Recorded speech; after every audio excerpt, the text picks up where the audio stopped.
नमस्ते आदरणीय श्रोतागण और प्रिय विद्यार्थियों। Regional geography of the world, विश्व का प्रादेशिक भूगोल की इस कक्षा में आप सभी का स्वागत है। और आज हम यूरोप की प्राकृतिक वनस्पति, नेचुरल वेजिटेशन ऑफ यूरोप के बारे में आपसे चर्चा करेंगे।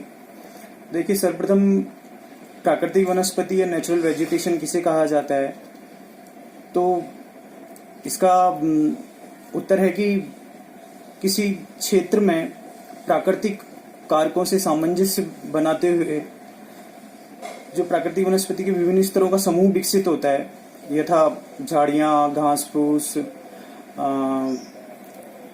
पौधे, बड़े वृक्ष, इन सभी को सामूहिक रूप से प्राकृतिक वनस्पति कहा जाता है।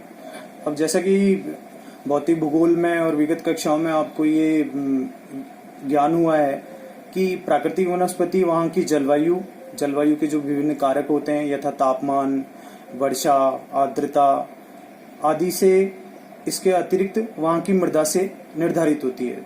तो आपने यूरोप की जलवायु के विभिन्न कारक और यूरोप की मृदाएं, इनका ज्ञान पूर्व की कक्षाओं में प्राप्त किया हुआ है। तो इन्हीं मुख्य कारकों से यूरोपियन वनस्पति या नेचुरल वेजिटेशन भी डिसाइड होती है, निर्धारित होती है और प्रभावित होती है। अब बात आती है यूरोपियन वनस्पति के क्लासिफिकेशन की या वर्गीकरण की। तो देखिए, अगर हम ऊपर से प्रारंभ करें, यानी यूरोप के उत्तरी एक्सटेंडेड नॉर्दर्न एरियाज, आर्कटिक क्षेत्रों से, तो सर्वप्रथम ऊपरी आर्कटिक क्षेत्रों में आपको मिलेगी हमारी टुंड्रा वनस्पति, tundra vegetation. Tundra biome, tundra climate से डिसाइड होती है। जैसा कि आपको पता है, यूरोप के उत्तरी और आर्कटिक क्षेत्रों में तापमान आपको बिल्कुल हिमांक के नज़दीक या हिमांक से कम या हिमांक के आसपास मिलता है।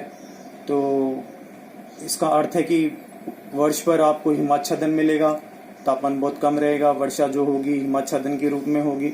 और इसके कारण क्या होता है कि नमी की मात्रा बनी रहती है और भूमि दलदली होती है। और दलदली भूमि में या हिमाच्छादित भूमि में हमारे किसी प्रकार की वनस्पति का विकास नहीं हो पाता है। और मृदाओं में, जैसे कि आपको इस बात का ज्ञान हुआ कि यह क्षेत्र अनउपजाऊ है और यहाँ प्राकृतिक वनस्पति का अभाव पाया जाता है। फिर भी ग्रीष्म काल में जब बर्फ पिघलने लगती है तो काई, लाइकेन, मॉस या कुछ फूलों की, छोटे मोटे फूलों की झाड़ियां, घास फूस आदि सीमित मात्रा में यहाँ पनपती हैं, विकसित होती हैं। तो ये यहाँ का प्राकृतिक वनस्पति का स्वरूप है।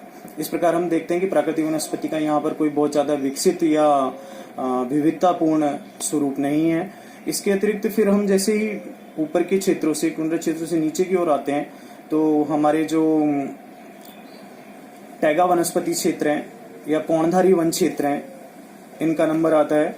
और कोणधारी वनों से जैसे कि आपको आभास हो रहा है कि यहाँ पाई जाने वाली प्राकृतिक वनस्पति का जो स्वरूप होता है, उनके पत्तों का या उनके वृक्षों का, वनस्पति का, वो कोणधारी होता है, नुकीला होता है, कांटेदार होता है।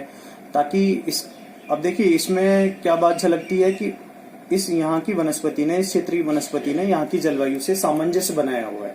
सामंजस्य कैसे बनाया हुआ है?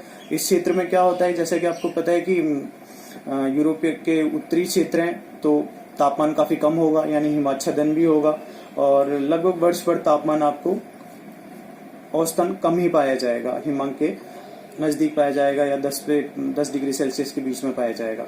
इसके कारण क्या होता है कि यहाँ की वनस्पतियां अपने कोणधारी स्वरूप के कारण जो हिमाच्छादन होता है वो इन पर रुक नहीं पाता है और वनस्पतियां अपनी उत्तरजीविता को बरकरार रख पाती हैं।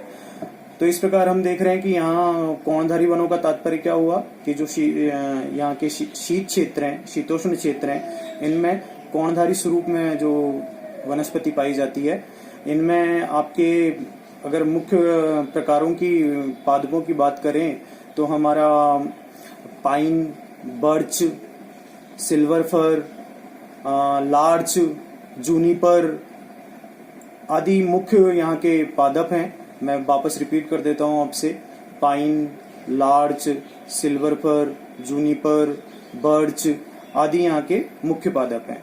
तो इस प्रकार ये दो क्षेत्र हुए आपका टुंड्रा वनस्पति क्षेत्र और आपका कोणधारी